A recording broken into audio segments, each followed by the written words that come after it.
Welcome back to another Alvado video. In today's video, we're going to be watching a gameplay by Spicy Appies. This game was a game that was played during day 2 of the Corrupted Cup. Sadly, Spicy Appies wasn't able to qualify for day 3, but this was a very good game of his that he ended up playing in one of the 6 that he played during the tournament. Now, before we get into this video, there's a couple things that I want to let you know. I'm going to be hosting a watch party in my Discord.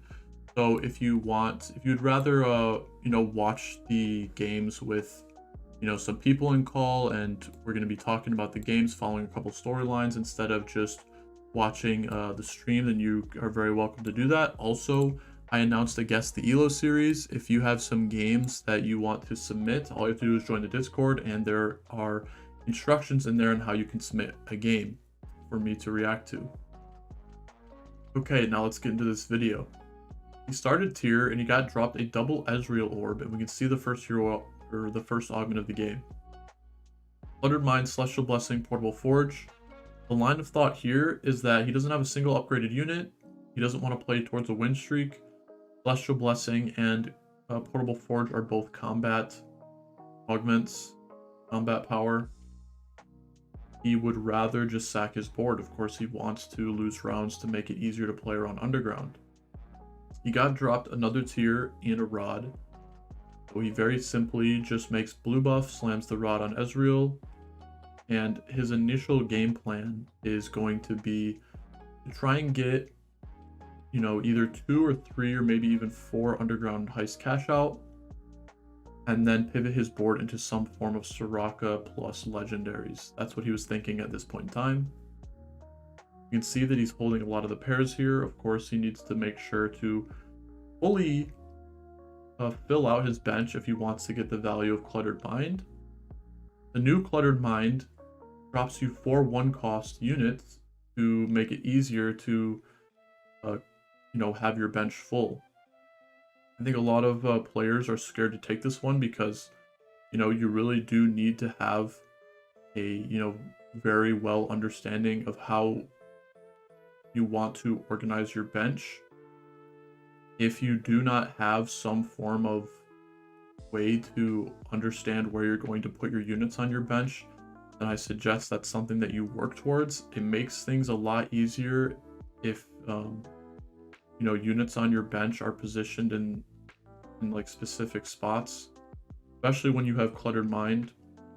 Me personally, I like putting random units that I'm holding on to on the left side, and then I like holding pairs on the right side of my bench, and then I generally like keeping the middle of my bench open so that if I'm rolling for units, most of the time when you're buying units in the shop, I'll always be able to replace ones in the middle. I'm never selling ones on like the left side or the right side. He considered going sword there because he was down to complete Gunblade, but he saw a Sona with a bow and he said, there is now 4 Underground. It's a 3-cost unit. Bow is still a really powerful component. He goes ahead and he takes the Sona with the bow off of Carousel, and he can fit 4 Underground it. Only difference between 3 and 4 Underground is that you get 1 extra lock picked. So instead of getting 3 locks picked on a loss, then you get 4. You can see here that he gets shown the first cash out. He does not even consider it. He Giga Chad just immediately to the next heist. And look at this play right here. He was very close, or like he had a chance of fighting this really weak guy.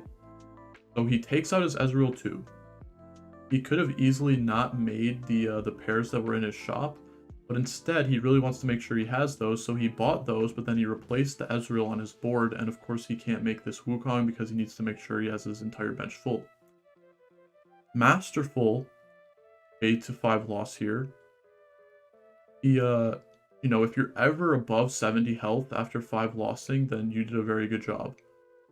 Anything below, of course you still want to guarantee the 5 loss, but anything below that, it's like you're starting to get into the danger zone.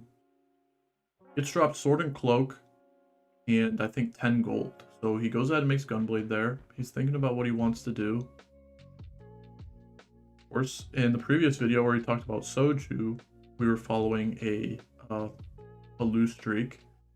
And again, I'm going to make it clear that the reason why playing from a lose streak is such a viable strategy is because you get so much more econ, because you don't have to commit gold to your board, and you always have that ability to choose when or not you want to roll depending on whether or not you win or lose. You can see the second augment of the game. He didn't really have any way of tailoring his board, so he just kind of prays that it's not a hero augment.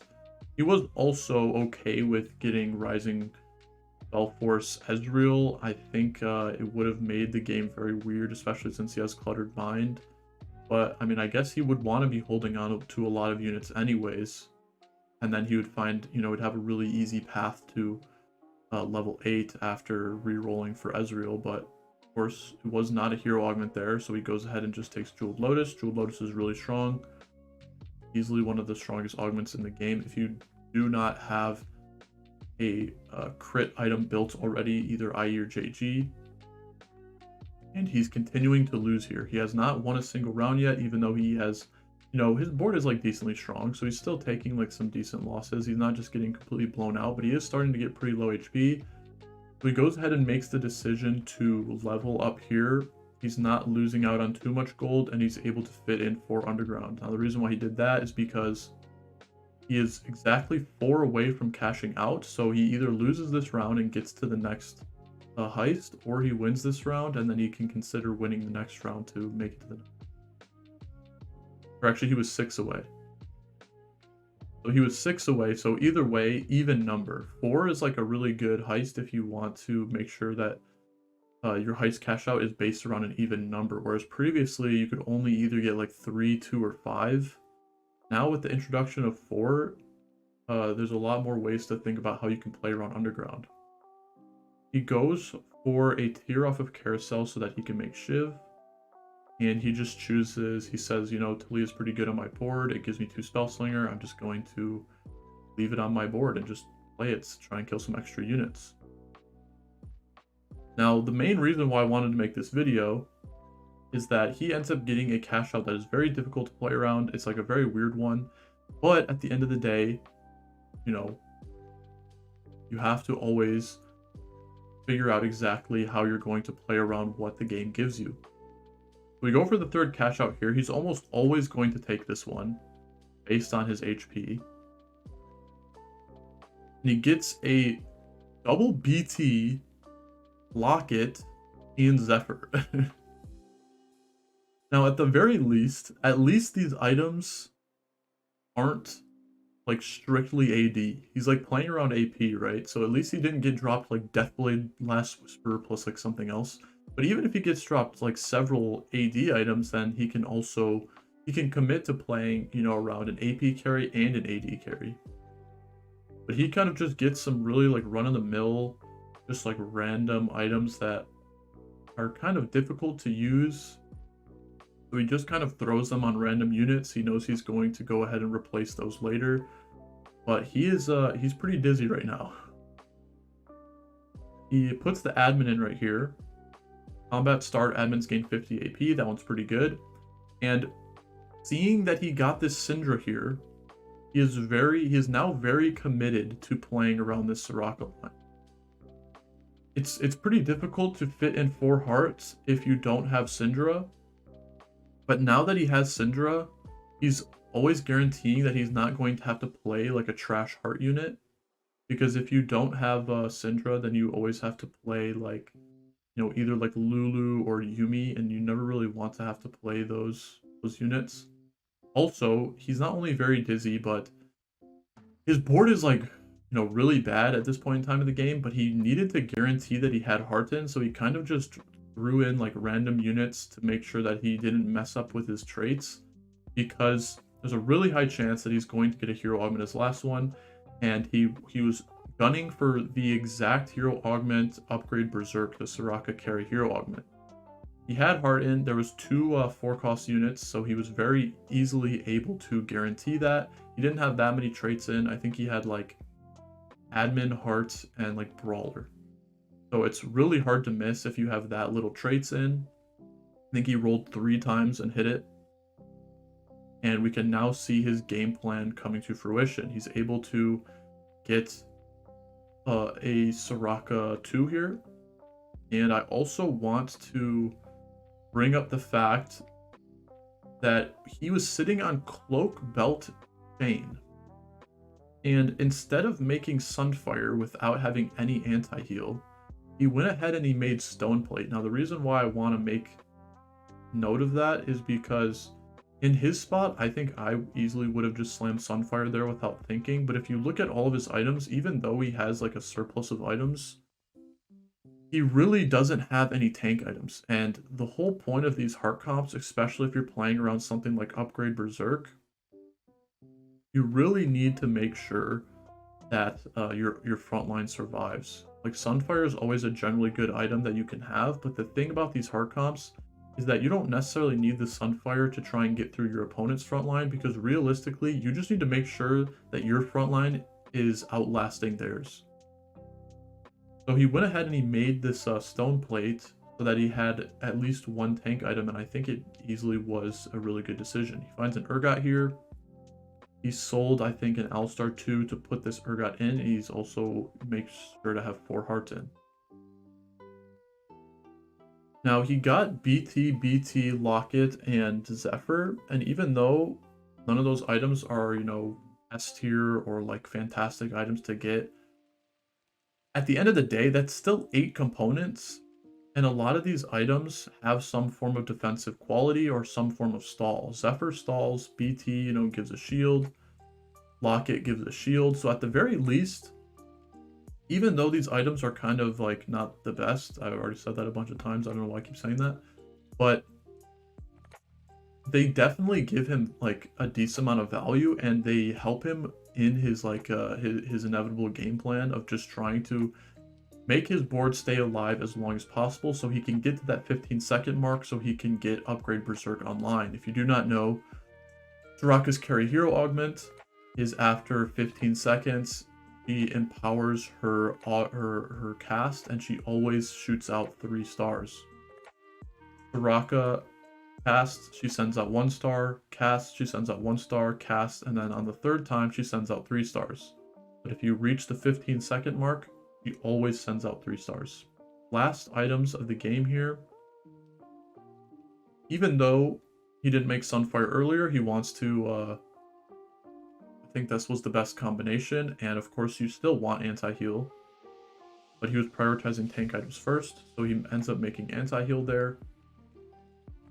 And he's still cluttered mining, so even though he has very low HP, he's at risk of dying. On stage 5, all you have to do, I think, is take a 5-unit loss, and you will die here.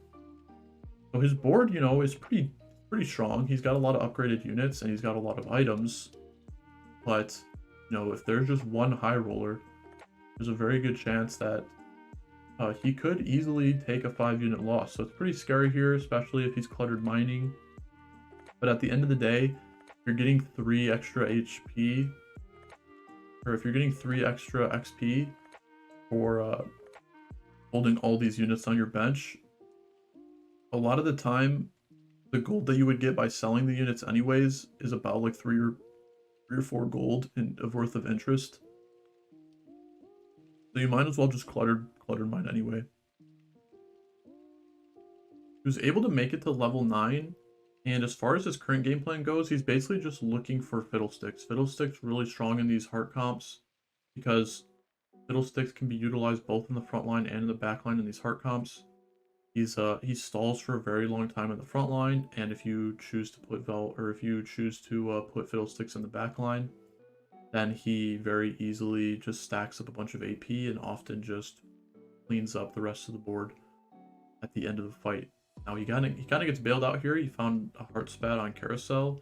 Definitely wasn't necessary to you know, try and like make his board stronger, but it definitely makes it a lot easier.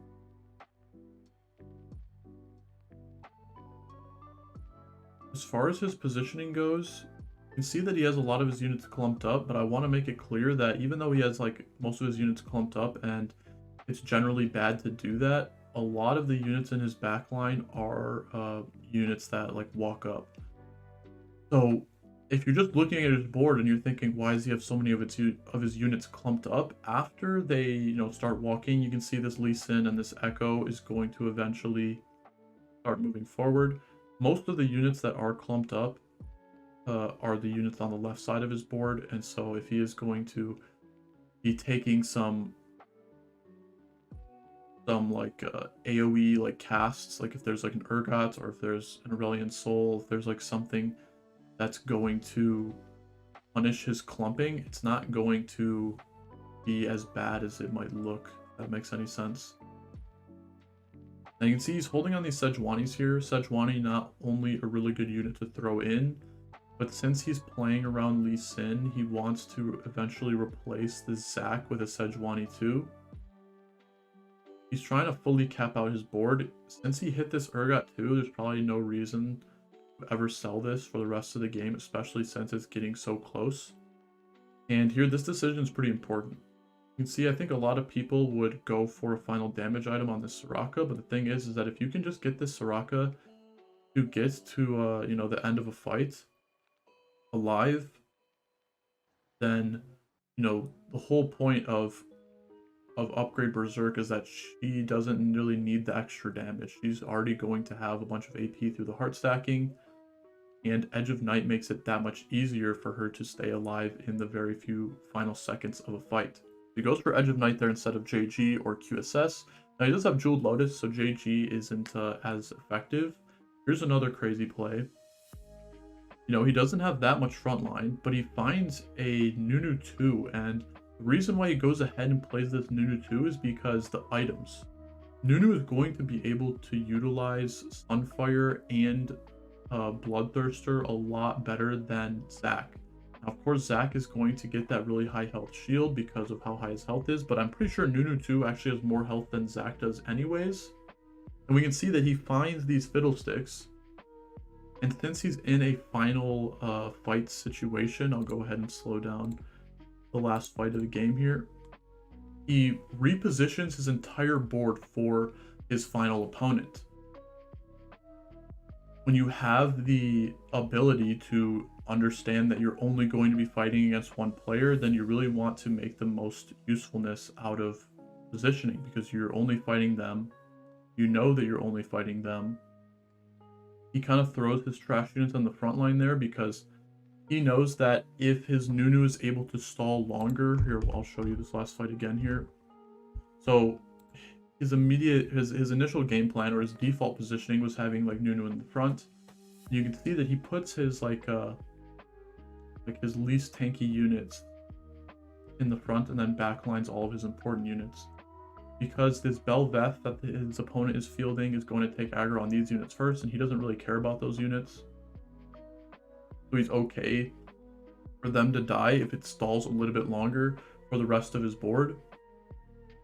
Nunu, he has too many threats on his board, basically. If he can't kill Nunu and Soraka and Urgot and Syndra, then it's going to be really hard for his opponent to win. So since he doesn't have any of those important units taking aggro at the very beginning of the fight, it's really hard for a board like this Viego to kind of take out everything. Spicy Appies turned a very subpar 4-item heist cash out and was able to play around all those items very well in order to solidify a first place. I think you would be happy with yourself of getting second, third, and fourth, but when you get to this level of play, you know exactly which units utilize which items best. And in that very last fight of the game there, where he was able to transfer his items to this Nunu because he knows that those items are better on that unit, plays like that is exactly what separates players like Spicy Appies from the rest of the competition. Hopefully you learned something from this video. Like the video if you liked it, and I'll see you in the next one.